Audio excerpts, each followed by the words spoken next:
أما بعد أعوذ بالله من الشيطان الرجيم بسم الله الرحمن الرحيم لا إكراه في الدين معزز سامعات افتتاح بخاری کے روح پرور موقع پر جامعہ ام سلمہ برسوی کے ایک عظیم الشان 5واں سالانہ اجلاس عام برائے خواتین میں میری تقریر کا عنوان ہے اسلام کیسے پھیلا۔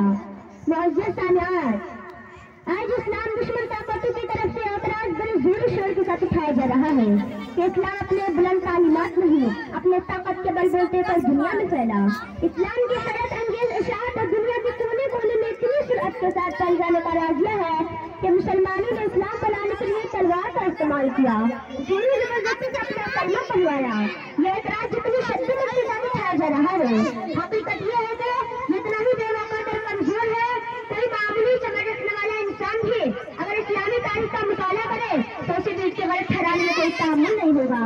اسلامی تاریخ کا ہر قاری یہ فیصلہ کرنے پر مجبور ہو گیا کہ مسلمانوں پر کلمہ اسلام تلوار کے زور کو پھیلانے کا الزام غلط اور بے بنیاد ہے۔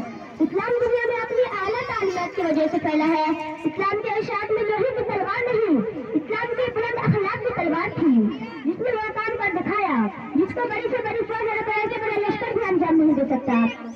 قرآن شریف میں صاف طور پر اعلان کر دیا گیا ہے لا اکراہ فی الدین، دین کے معاملے میں کوئی زبردستی اور کوئی جبر نہیں۔ قرآن نے یہ بھی واضح طور پر کہہ دیا ہے جس کا جی چاہے ایمان کی دولت سے مالا مال ہو اور جس کا جی چاہے کفر شرک کی تاریکی میں بھٹکتا پھرے۔ اسلام کسی کے اوپر جبری اکراہ کر کے اپنے کلمہ پڑھوانے کے حق میں نہیں ہے۔ آئیے اشاعت اسلام کی ابتدائی تاریخ کا مطالعہ کریں تاکہ یہ بات کھل کر سامنے آ سکے کہ اسلام دنیا میں کیسے پھیلا۔ اس کے اشاعت تلوار کے استعمال کا نتیجہ تھی یا اس کے بلند اخلاق کے فیض برکات تھے جنہوں نے ساری دنیا کو مجبور کر دیا تو اسلام کے دامن میں پناہ لے۔ دنیا کو پوری شرک کے اندھیروں میں بھٹک رہی تھی، انسان خدا کو بھول چکا تھا، خدا کی ہدایت سے ناواقف اور خدا کے راستے سے ہٹا ہوا تھا۔ ظلم اور زیادتی ہر طرف عام تھی، جرم کو جرم اور گناہ کو گناہ سمجھنے کا احساس تک ختم ہو چکا تھا۔ ایسا خوفناک موسم تھا اور ایسے موسم میں اللہ کے رسول صلی اللہ علیہ وسلم مبعوث کیے گئے۔ اللہ کے رسول حق کی طرف بلانے والے تنہا تھے، خدا کے راستے کی طرف پکارنے والے اکیلا تھے۔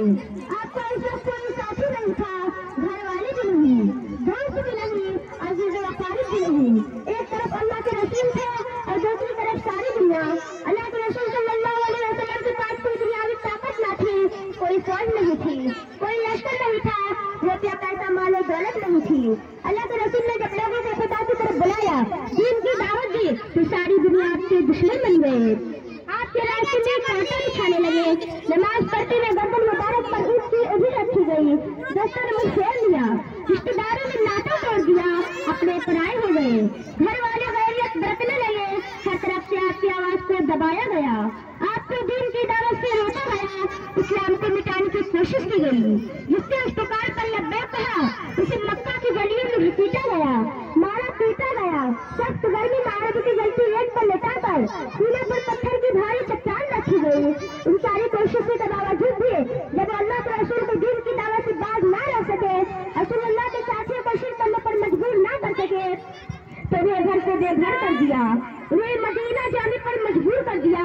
اللہ کے رسول یہ ساری تکلیفیں سہتے لیکن چپ چاپ برداشت کرتے رہے اور لوگوں کو برابر دین کی طرف بلاتے رہے۔ وقت کی قلت